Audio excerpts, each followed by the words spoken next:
So, as you may have guessed, I am excited and truly honored to welcome to Google somebody who is a historic figure in American law.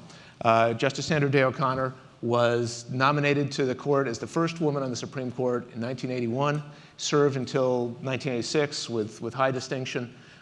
Since that time has been a leader in the effort to educate America's kids about governance and civics, and we'll talk a little bit at the end of today's presentation about some of the efforts along those lines, using technology to try and help educate the leaders of tomorrow on those issues.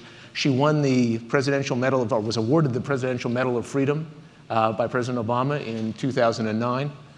And has more recently, as you see, attended our Zeitgeist session and had a conversation covering a lot of fascinating issues with regard to trends in the law, the current situation we have in our country with regard to politics and governance, and a lot of other issues. So I'm delighted to be able to continue that conversation today, and welcome to Google, Justice Sandra Day O'Connor.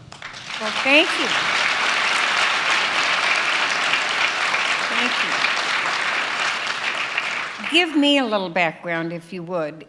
Do you provide occasional talks from people here, just as like you have 24 cafes and you have X number of talks as well? We do. We have ranging from presidential candidates to authors to we've had chefs come through, any number of people. That's a nice idea. So, have you had any presidential candidates yet? Not for this cycle, but we're looking forward to it. I'm sure there'll be opportunities, yes, aplenty. Yes. Okay. Well, now, he could have made a simpler introduction, because at present, I'm just an unemployed cowgirl. I grew up on a cattle ranch in a remote area. The ranch was half in Arizona, half in New Mexico. The house was physically on the Arizona line, so technically, my parents were registered to vote in Arizona, and we were Arizonans. But it was a life that was very different. My friends as a child were the cowboys. We had about 6 of them who stayed year-round. We got more for roundups. We would get a bigger crew, but day in and day out, we had a regular group of cowboys and my parents, and that was about it, and occasional visitors. We did quite a bit of work at the ranch on horseback, and so everybody had to have several horses available that were theirs. You don't ride somebody else's horse unless there's a real problem. And no 2 days were alike, because every day on the ranch provided a different set of challenges and problems, and they weren't just alike. We had roundups twice a year, once in the spring, once in the fall. And during the roundups, it took a month each time to get all around the ranch with the different areas you were rounding up and branding in. So that was always a major effort at the ranch. And there wasn't a school nearby when I grew up. And my mother initially thought she might teach me. She had been a teacher, and she tried it for a little while and didn't like it. I don't know whether it was because I was a bad pupil or what, but they decided to send me off to El Paso, Texas. Her parents, my maternal grandparents, were living in El Paso. So I went there, and during the school year, I stayed with my grandparents and went to school in El Paso from kindergarten through high school. And I got pretty tired by the time I graduated, of learning about Stephen F. Austin and all the Texas heroes. The courses we had, and we did have them, on how government worked were pretty boring in those days, but at least we had those courses. We learned in school how government worked and how it worked at the national level and the state level, and not too much about how we could be part of it, but nonetheless, it was a part of the program. And I then graduated, and I didn't know that I should apply to lots of schools for college. I wanted to go to college, and my parents didn't tell me where to go, and the only one I applied to was Stanford. Well, that was it was in 1947, I guess, kind of the end of World War II, and all the young men had been drafted and were off, so Stanford was kind of short of students, I guess, so they took me. Nice cardinal red you're sporting today, by the way. I'm wearing Stanford red. And it was great. I lived, it was the first year that they put women in Branner Hall, and so I settled in Branner Hall and got an undergraduate degree at Stanford, took a class as an undergraduate from someone everyone said was the most inspiring professor at Stanford. He was a professor at the law school, and he taught occasional undergraduate classes.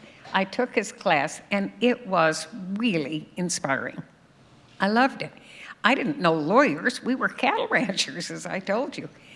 But I really liked what I learned in that class. So I had finished the requirements for my major in economics in 3 years, and I had a whole year ahead and where I could take anything. I could have learned about Shakespeare and all kinds of good things, but I applied to law school instead, and they took me a year early. They took me early in the law school, which was a surprise. And I went to law school then at Stanford and finished that in 3 years. And then I got out, and I had met my future husband in law school, but he was a year behind me.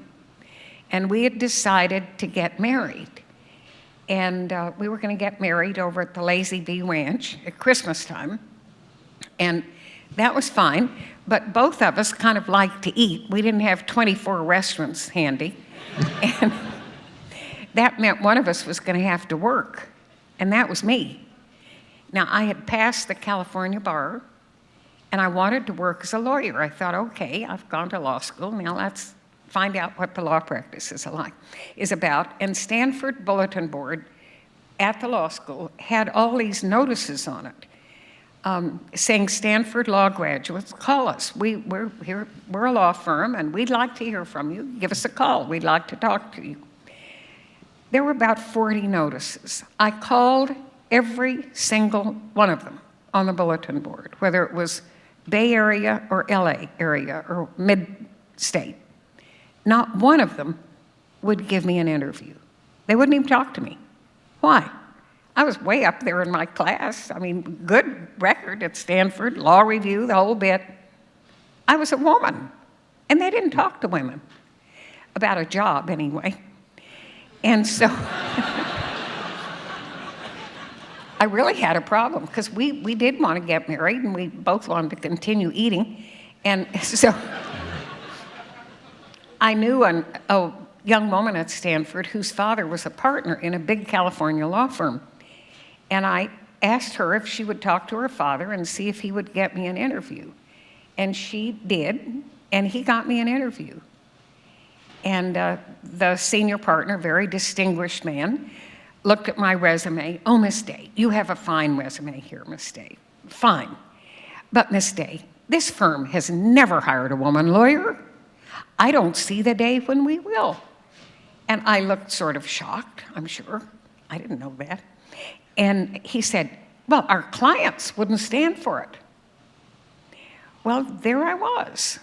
And I still needed a job. And I heard that the county attorney in San Mateo County, California, right up the road from me, Redwood City, that he had once had a woman lawyer on his staff. And so I wrote him and asked if he would see me.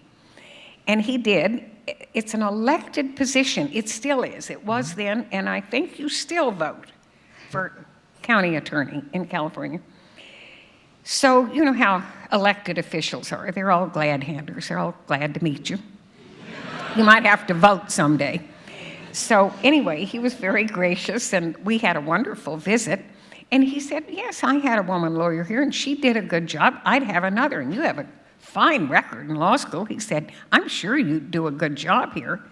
But Miss Day, we get our money from the County Board of Supervisors, and I'm not funded to hire another deputy right now. I just don't have the money to do it. And I looked rather heartsick, I'm sure. And he said, well, let me show you around the office anyway while you're here. And so he walked me through, and he didn't have many deputies in those days. It was probably 15 in the whole office. And he walked me around, and I met some who were there. And he said, as you can see, I don't have a vacant office either. So I went back to the Lazy Bee Ranch to plan for the wedding. And I wrote him a long letter. And the letter's now in the county museum, I think. And I told him all the things I thought I could do for him if he would hire me. And I said, I know you don't have any money, but I'll work for you for nothing. You don't have to pay me anything until such time as your office gets a little money and you can afford to pay me something. It doesn't matter. And he said, well, I don't have an office to put anybody. He told me that when I was there. And I said, I know you explained that you don't have an empty office either, but I met your secretary, and she's very nice, and there's room in there to put a second desk if she wouldn't object. That was my first job as a lawyer. No pay, and I put my desk in with the secretary. Well, you know what? I loved my job. I got the most interesting questions to answer, legal issues, and I got to write responses to the county officials or boards or commissions and try to solve their legal problems. And it was great. I really liked my job, and my classmates, the men, all had good paying jobs in the law firms in California. They were happy, but they were just taking depositions and doing research, and I was answering real questions. So I liked my job. And I guess I was there about 4 months. I'd have to look at records to see. About that long, when the county attorney was appointed judge of the county. Well, he was thrilled, and we were all so happy for him. That was a good thing. And that meant that it turned out my supervisor was then named county attorney till the next election, and it opened up a little money for a salary and an office to put a desk. So that's how I got started, in this neck of the woods where you are, right up the road. And I loved my job, and it was a good start. So anyway, I ended up, as you probably know, I'm going to make this very short, in Arizona. My husband and I married. He was drafted. It was the Korean War, and he wasn't sent to Korea. He was sent to Germany. And we lived there 3.5 years, and we just stayed over there till our money ran out because we liked to ski. And so we just stayed in Austria, Kitzbühel. And when the money ran out, we came back, and my husband started looking for a job as a lawyer. And he ended up taking a position in a wonderful law firm in Phoenix, Arizona. So we moved to Phoenix, and that became, again, my home, Arizona. And to make it short, I had to open nobody in 1957 in Arizona, none of the law firms would hire a woman. We were back to the same thing. But I opened a law office in a suburb of Phoenix with a young man from Massachusetts who didn't know anybody in Arizona. So we just opened up and did whatever we could get. And it wasn't the kind of thing usually heard in the US Supreme Court, but it was all right. We took a lot of criminal appointments to help pay the rent, and that's what I did. And I ended up, over the years, having 3 children and working in all 3 branches of Arizona state government.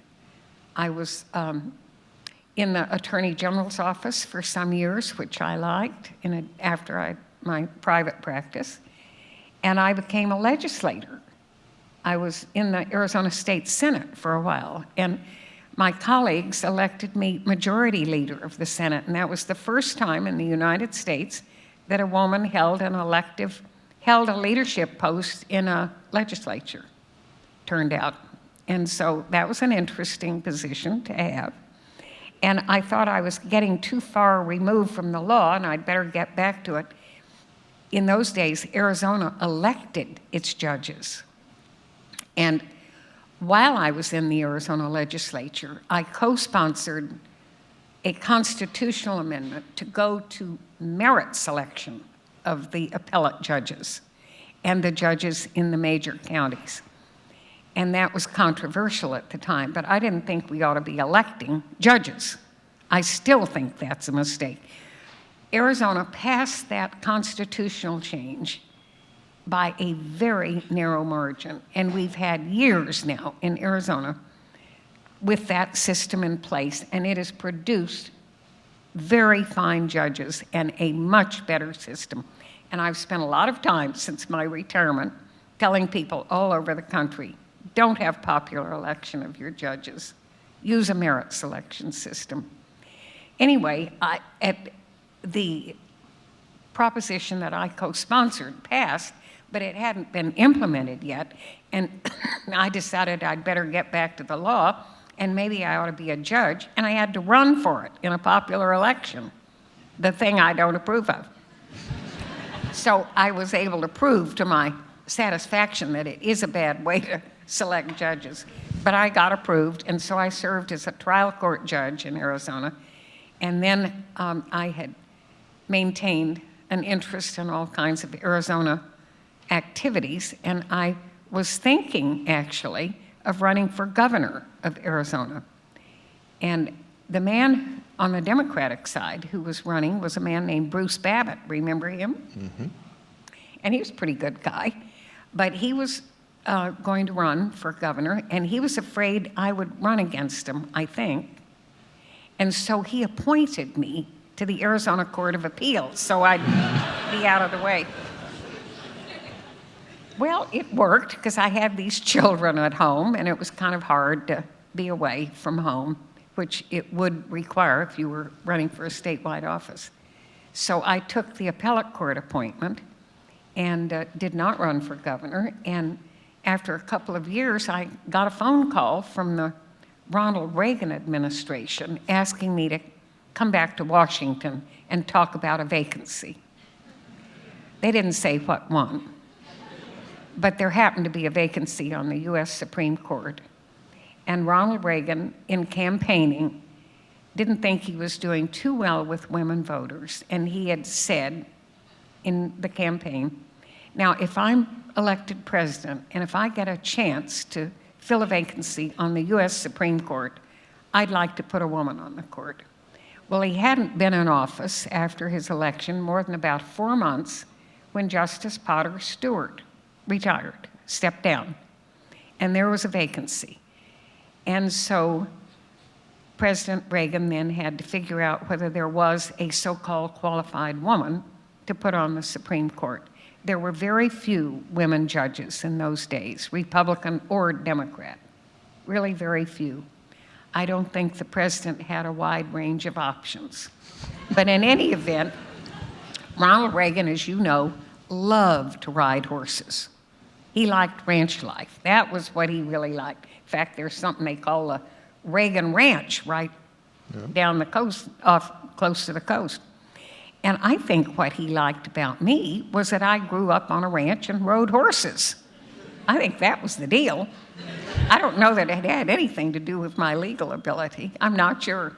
But anyway, I was asked to serve on the Supreme Court, and that did open positions for women, not only in the United States, but around the world. It had a profound impact, far beyond what I would have predicted. And that was a good thing, because women just hadn't been given many chances until that happened. And since then, it has helped not only in this country, but in countries around the world. So I served on the Supreme Court for 25 years. My husband developed Alzheimer's. Don't get it if you can help it. Of course, there's no way to prevent it yet. We don't know, at least. And he reached the point where he needed full-time care in a nursing home. And I wanted him back in Arizona, where 2 of our 3 sons lived, so he could have visits from family. And at that point, I decided I'd better step down from the court, which I did. And in that intervening time, I was kind of used to working. I'd done it most of my life, as you've just heard. And I was hearing a huge amount of criticism about judges.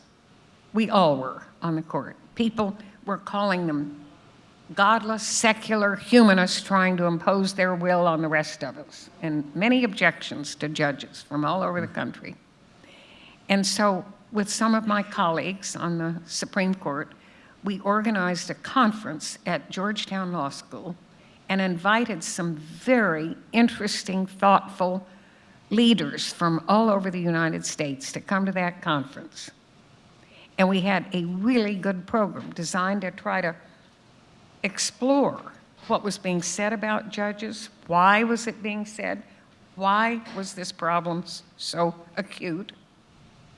And the conclusion of these intelligent people who participated in that conference at the end of the day was its lack of education and understanding about our government. People just don't have a good enough picture of the system of government we have and what goes into it and what's going on. And I thought, well, what can we do about it?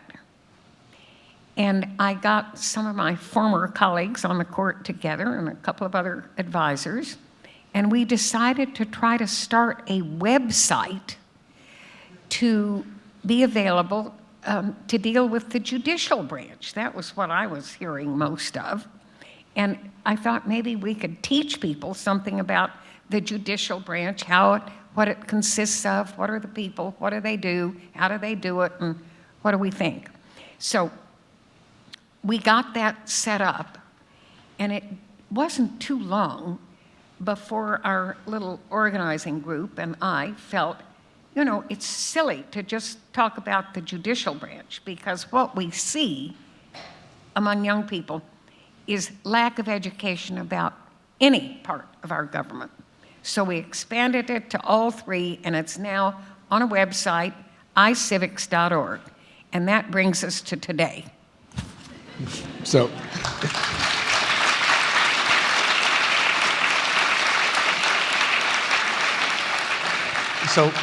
let's come back to iCivics toward the end of the hour. I want to focus in on your 25 years on the court for a moment, if I could. You were rare, if not unique, in recent years in coming to the court with such a wide range of experiences, from the ranch, from your service in state government, not having spent decades on a federal court of appeals. And perhaps as a result of that, your voice was a pivotal one in almost every sense while you were on the court, leading some to call it the O'Connor court for many years of your service.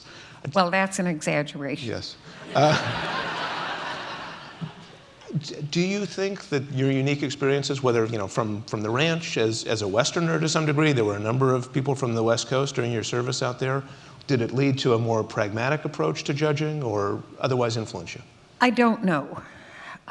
I don't like to try to evaluate my own service and my own work. I don't think any of us can evaluate ourselves very accurately. But I think I do tend to consider the practical consequences of a decision. If you decide thus and so in the following way, what are the practical consequences of that in the future? How does it affect this, that, and the other thing? I did like to think through those things. And I think probably that's a good thing to do, rather than just make some abstract legal decision without considering the practical consequences of the decision. Mm-hmm. Now, the nomination process has become very politicized. You referred to some of the challenges around electing judges in your opening remarks. I understand that your advice to Justice Kagan was to be prepared for a very difficult confirmation process. Can you talk a little bit about your thoughts about how the confirmation process has changed from the days that you went through it to today? I was fortunate when I was nominated. It was 1981. And when I was nominated, the two senators from Arizona, one was a Republican and one was a Democrat.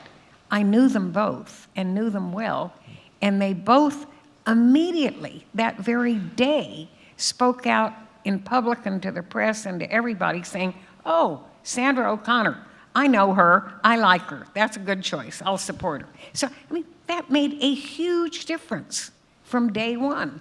It meant that in my confirmation hearing, we were unlikely to have some huge battle between Republicans and Democrats over that appointment. And the other thing is, I frankly think the senators were a little nervous about voting against the first woman nominee. I mean, what would that do to their constituents who were female? Would they resent it? I suspect, I don't know this for a fact, my sense is that that caused members of the Senate at that time to be cautious before casting a no vote. And the result is I was confirmed 99-0.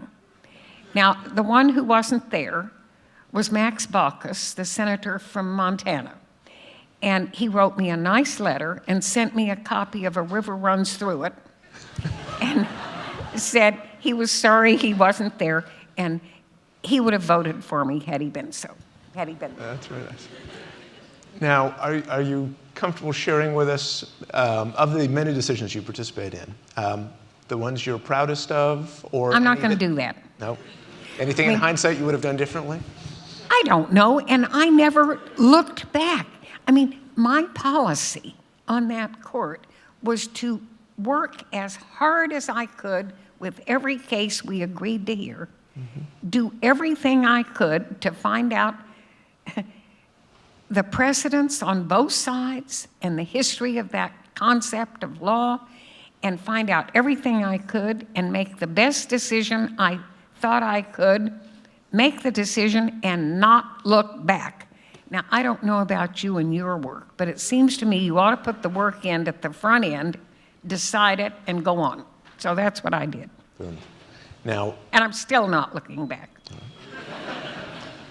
So let me ask you, as somebody who authored some of the most important decisions of the court during that period on intellectual property law, bring it home to Google a little bit, including the Feist decision, which was a decision generally that held that you can't get a copyright where there's no creativity in the work, like a phone book, for example. This was a unanimous decision. Yes, it was. Which is, I think, an important aspect of this. Yeah. And we seem to have moved to some degree. We see lots of software patents and other claims. How do you think about the balance between incenting innovation through these government-granted monopolies and giving the freedom to create and use things that aren't protectable?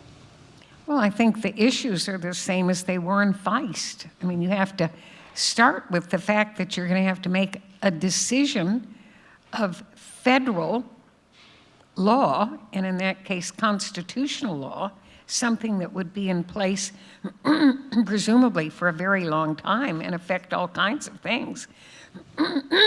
So you wanted to feel comfortable with the legal principles you were expounding and hope that you're deciding it correctly for future years, and I still feel the same way. I think Feist was correctly decided. As do we. Yeah. Now, you talked a little bit about the process of judging. Can you, in the abstract, tell us a little bit about that? How often, for example, do the oral arguments matter to your decision? What's the dynamic among your colleagues on the court? Most of what you find out about a case, you find out before the oral argument. You do research, and you get your law clerks to do massive amounts of research on the legal issue. If there are helpful law review articles that have been written on the subject, as is often the case, get them and read them, see what other scholars have had to say about it, and do your own analysis and get your clerks to help you analyze those issues, to bring up everything they can think of in the way of questions about it. And when, by the time you go to the oral argument, you have a tentative idea of how you think it ought to be resolved. I mean, you're not going into the oral argument empty-headed. You've got an idea already of what you think might or should happen. And you are helped also by the fact that the parties to the case have to file written arguments in something called briefs. I don't know why they're called briefs, because they aren't brief. We have page limits or they'd be endless. Thank God we have page limits, but they are long written arguments setting out the views and analysis of the parties to the case, And the Supreme Court does something else that not every high court in other countries does. We allow other interested entities and individuals to file friend of the court briefs. They're called amicus briefs, in addition to the briefs of the parties.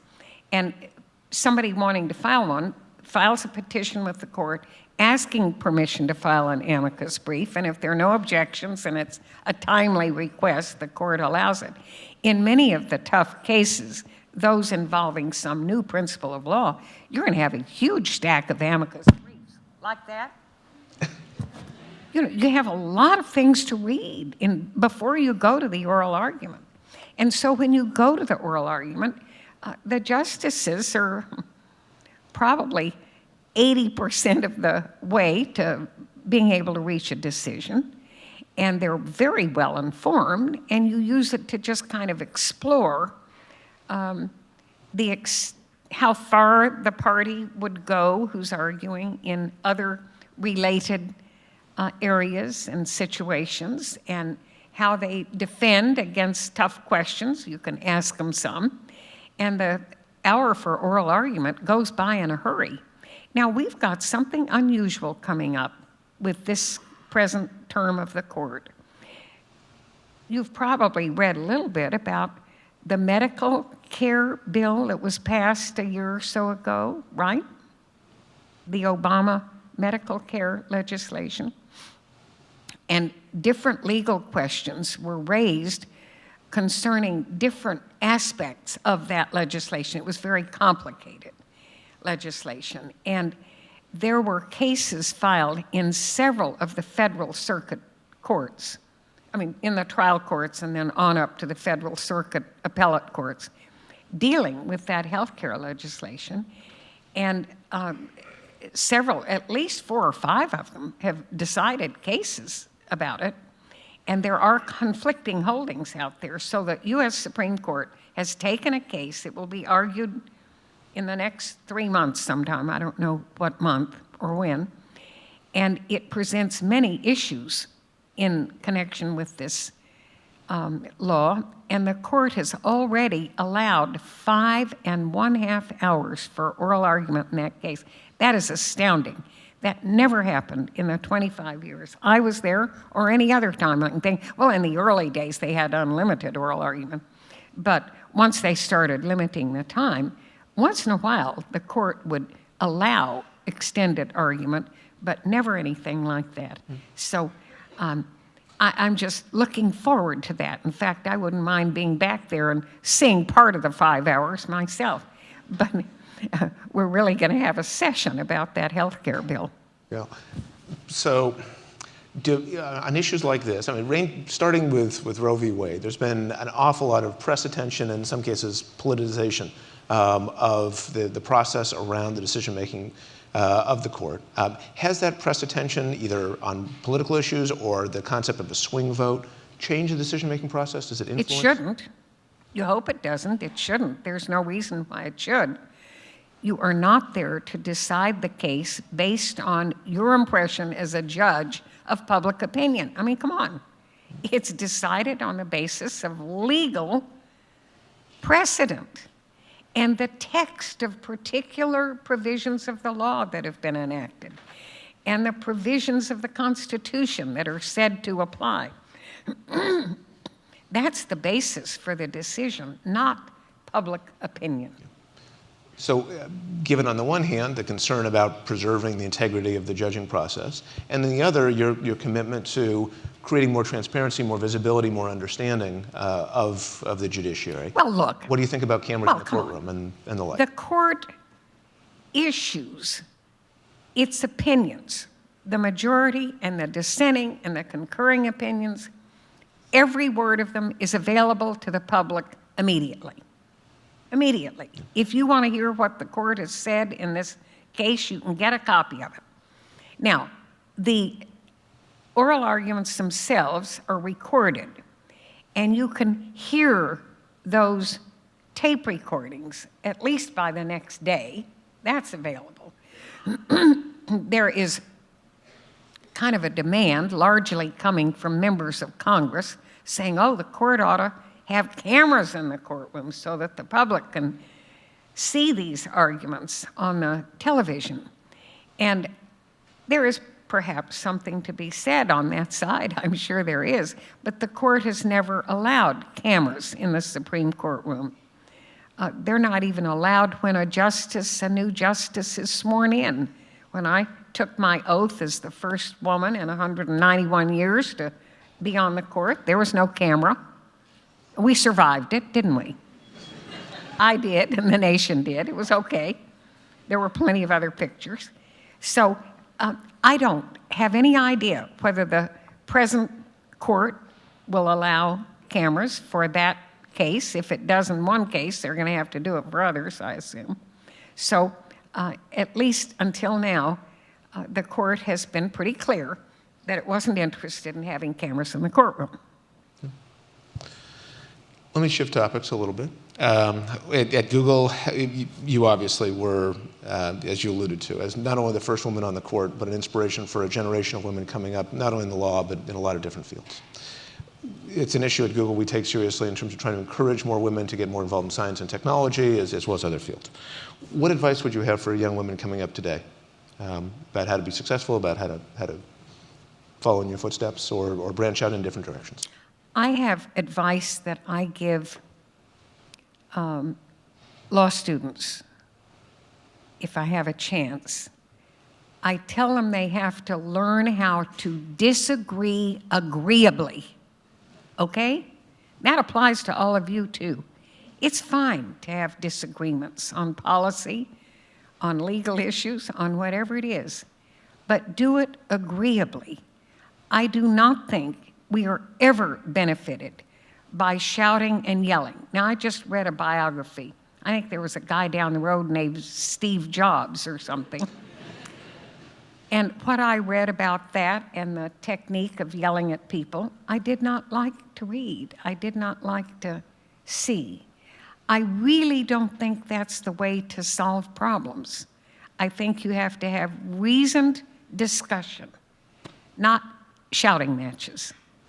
And I strongly believe that's the best practice. Okay. Now, obviously we now have 3 women on the court, and yet some have said that we've succeeded to some degree on one measure of diversity, but by other measures, the court is not as diverse as it could be. Well, look, there are only 9 of them. How many states do we have? 50? You're not going to have 50 members of the court and one from every state. That's ridiculous. The court isn't set up that way. I don't think we should push for a larger court. It's just more complicated. I think 9 has been a pretty good number. Now, there aren't enough Stanford graduates at present, perhaps, but too many from Harvard. How many are you from Harvard? Well, not many. We're okay out here on the West Coast. But anyway, it's you can't make the Supreme Court representative in the sense that you would if you were designing a legislative body. It's not. And you can't. What was the impact? And don't worry about it. You just want good, qualified people. Is there an impact from diversity in the conversations when you go back into chambers or you have the debates? What's the value of diversity in that context? The only thing that I really saw that was a help in having women back there, in general, I mean, just the concept, women in general, as opposed to how qualified the individual is. That's what matters. A smart woman is as helpful as a smart man, okay? And it seems to me that in today's world, that our citizens, our population, slightly, a hair over half are female. And I happen to think that women, residents and citizens of this state and this country want to see some women in the different institutions of government in front of us. I know I did. I feel better if some of the elected officials are female, if there's a good representation of females in the legislative branches and on the bench. I want to see that. That's the benefit, in my opinion.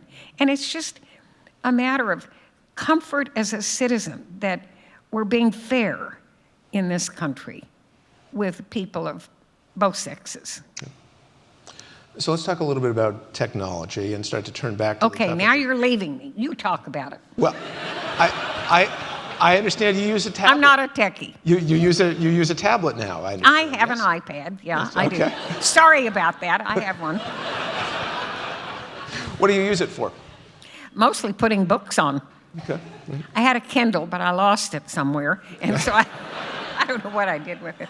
So now I have an iPad, and I use it primarily for that, but it's good for some other things too. So what do you see as the impact of technology on the law? You go back to the Department of Justice now, and they've got this beautiful library that no one ever seems to use. Is there a place for book-filled places for study, or will it all be technology all the time in study and practice? I guess there is. You're asking the wrong person. I'm old, and I'm old-fashioned. And I like books. I like holding a book in my hands. I like turning the pages. I like having it in print. I like putting it there with some little stickers in it on the pages I want to turn back to. I like reading the quotes. Do I want to look it up on my iPad? No. But that's my habit. It's a lifetime of a habit. You have different habits. You're in another generation. You are too. So you may like all that stuff, but I'm still not with it. Yeah, I think I'm halfway between you and most of these guys out here, but I'll take that. And I like going to the library. And the other thing I like up there, if you've got a really complex issue and this is something very hard to resolve, it's nice to pull out all the key cases in the past that have dealt with something related to this. You want to consider them all. So you get those decisions out. You pull the volumes out that have them. You mark the pages that you want to look at. Put them on tables up in the library in the Supreme Court and have the whole bunch out there in front of you, and you can go up there and figure out what you think. You've got them all there. Now, you can do that, I guess, successively on a computer screen, but to me, it's not the same. So let's talk about something you are focused on, which is the current state of civics generally. And this is a time where there's been lots of talk about the challenges we're having with our government and politics in D.C. And you've got a lot of folks who are taking to the streets and camping outside saying the existing political process doesn't work. Thoughts on that? Well, yes, I've already told you one of my main thoughts for people is of course you're going to disagree on policy issues. As citizens, you're going to disagree among yourselves. As legislators, you're going to have disagreements. I'm sure in business, you're going to have disagreements. But learn how to disagree agreeably. I've already told you that. And I just think that's terribly important. And you just have to learn to work with people and to anticipate that you can have civil discourse leading to better decision-making. And that's what I favor in this country. And we need to make a push for that, to realize that you can have civil discussion of these issues and produce the best possible decisions. No, we're not ever going to agree totally on all these things. You just have to do the best you can. And that's what I support. Do you think things in Washington are broken at the moment? Yep, well, pretty much. We don't see a lot of civil discourse going on. We see some shouting matches, and we see very strong statements made in political campaigns. I guess you always will, but it seems to me it's a little worse than it has been. I don't know what you think. I think it's pretty bad. So tell us a little bit about your project to improve the level of discourse, the iCivics project. This nation got a pretty good system of government by the framers. They designed something that I still think is a very fine design for a democratic system of government. And we've lived with it pretty well. That design did not include public schools. Did you ever notice that? It had nothing to do with schools or education. And we went along for a little while, but in the 1830s, thinkers in the United States, which was much smaller in those days than it is now, began to think what we really need are public schools. There were not schools when our Constitution was formed. There were a few little groups headed by somebody that would take some students, but there wasn't much in the way of schools. You had a Harvard and a William and Mary, and that was about it for upper level education. Well, anyway, we did not have a public school system. So in the 1830s, some of the intellectuals in the country began to say, we need to have a system of public schools in this country. And we need public schools so that all of our young people have a place to go to school and they can learn our system of government, see what the framers did, what a fine system it is, and they can learn to be good citizens. Well, we got public schools in this country, and that was considered a great achievement. Now today we have, as you know, systems of public schools. We have a lot of private schools and charter schools and every kind of schools out there. But our students aren't doing very well. Gosh, when our high school seniors are tested along with those of equivalent grades in other countries, we're down at the bottom, certainly in math and science, and in some other areas too. I don't think there's a single area where American high school seniors are the highest level. The best ones seem to come from the Scandinavian countries, Finland, Norway, Sweden, and countries like that. We have to do better than we're doing. But even in our public schools today, the schools, half the states no longer make the teaching of civics and government a requirement. Half the states. Now, I don't think that our federal system of government is self-explanatory. I think it needs some teaching of young people, what it is and why is it set up the way it is, why did the framers do that, and how does it work? We need education about that. And half the states don't do it anymore, and the other half may do all right, but not necessarily. And I just felt that one of the reasons we were having so much criticism of the judges was a lack of understanding about the role of the judge. What is it? I mean, what are you griping about? Let's get at it. And so I think this is a time when we need to take a look at the structure of education. And because there is no instruction at all in half the states today about how our government works, I thought maybe we could develop a website. Now that's where you all come in. We could put something on the computer, and we need to target middle school up to first year of high school. Now middle school, by the time you're in middle school, 5th through 9th, your brain has formed as much as it's going to. I mean, it's there. And maybe it isn't any good, but what you've got, you've got. And all the hormones haven't kicked in yet, making you totally worthless in high school, possibly. But in middle school, you're still sort of functional. And those are the years, and you're eager to learn. I don't know if you remember being in middle school, but you're kind of interested. You want to go to school. You want to learn that stuff. I wanted to target middle school and teach them how our government works, in hopes that they would also learn how the individual can be part of it. And young people that age spend, on the average, 40 hours a week in front of a screen. It might be TV and or computer. That's a lot of hours. Now, I don't need them to spend 40 hours on civics, but I'd like about an hour a week at least. And that would really help. And I thought we could develop a website and put games on it that kids would love to play, that teach them about the different aspects. They can play the role of president in a game, they can play the role of a legislator, they can take certain issues and deal with them, and do I have a right? A case involving a t-shirt with something on it and the school says, no, you can't wear it. Do they have a right to wear it? And then you be the lawyer and argue the case. I mean, there are many opportunities with a website and with games to get the kids engaged, and I really thought that was the way to go.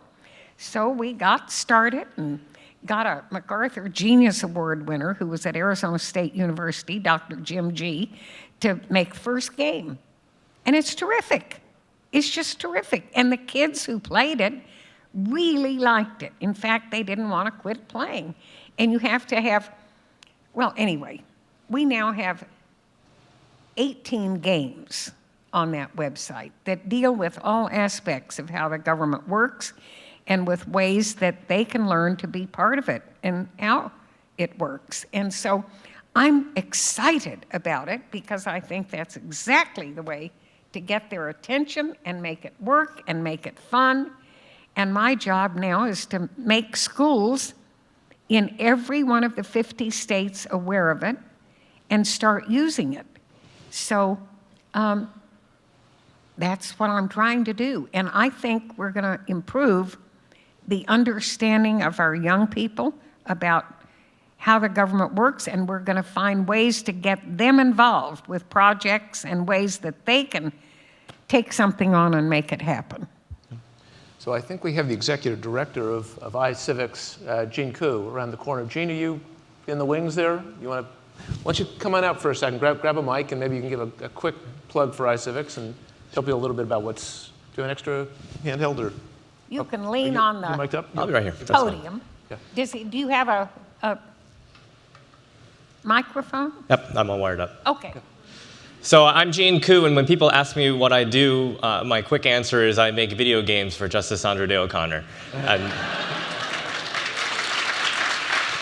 And that is absolutely a dream and an honor to be able to do that. And what I'd like to do just very quickly this morning is just to talk about how you might be able to get involved. And so as Justice O'Connor just shared, we have an amazing website, iCivics.org, and if you go visit it, you'll see some of the games that we have out there right now for young people.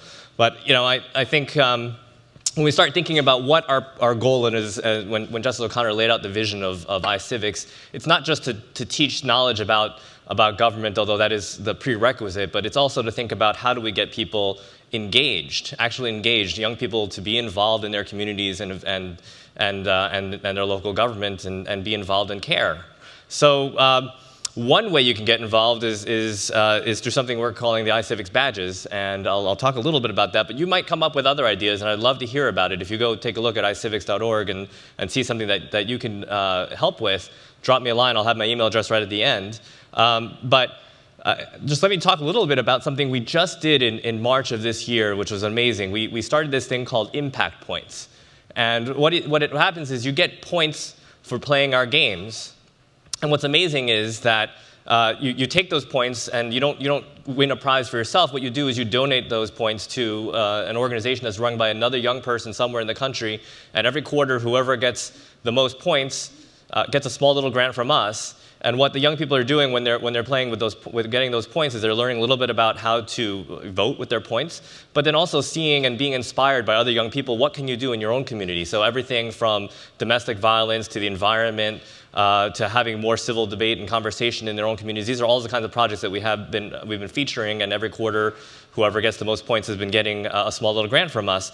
And if I can geek out for you a second on Google Analytics, what we've seen is absolutely amazing. So right now, for one thing, we're seeing about 10,000 unique visitors a day, and that's up 4 times over where we were a year ago. And this is with zero marketing, except of course for your Google grants. We're not having any other way of getting people to know about it, and yet the traffic has been absolutely incredible. But what's really interesting is that after we introduced these impact points, the amount of time people have spent on our site went up very dramatically. You can see that circle right there shows when we introduced these impact points, and you can see that by making the games a game, people really stuck around. And so this idea that Justice O'Connor was sharing just now about getting maybe just an hour of young people's time a week is actually becoming a reality.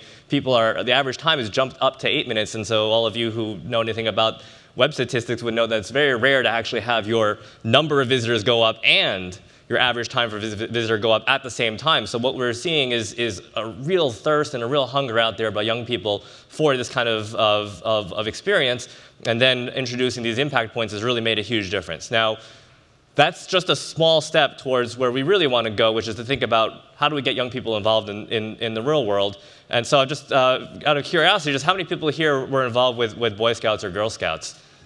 Oh, I thought so, because when you have a slogan, "Don't be evil," you would attract a lot of Boy Scouts and Girl Scouts. So, as you can see right here, we've got the merit badges from Girl Scouts, and what we're trying to think through right now is how to take this idea of the points and the badges that we have on our website right now and extend it into 21st century badges.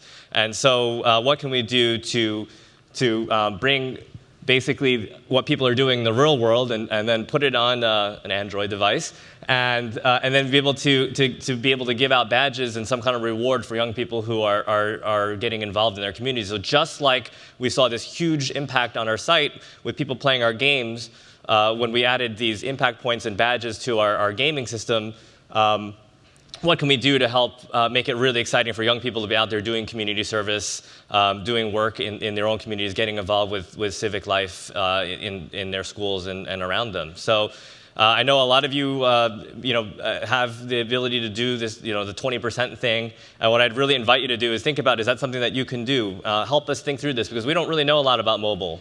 And I think to do this right, we're going to have to figure out how to make it work on mobile and do a lot of other exciting things. So that's one way you can get involved, but I'm sure there's a thousand other ways you could too. So I really encourage you to check out iCivics.org, and if you have any ideas, please just contact us. That's a Gmail account, by the way. So just you can contact us and just let us know how you'd like to get involved. So thank you so much for sharing your time with us this morning, and love to hear from any of you who are excited about getting involved with civics and re-engaging America in civic education and making sure our young people can be great citizens of the future.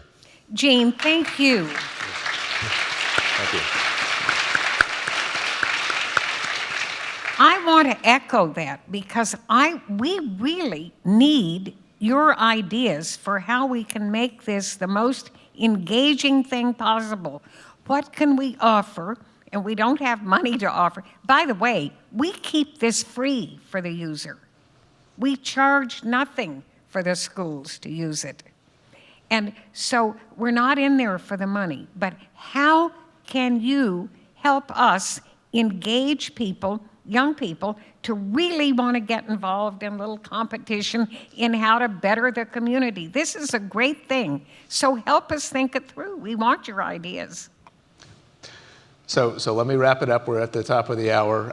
Thank you so much for taking an hour to share your thoughts, your life, your work. You are clearly America's favorite retired cowgirl. Thank you very much.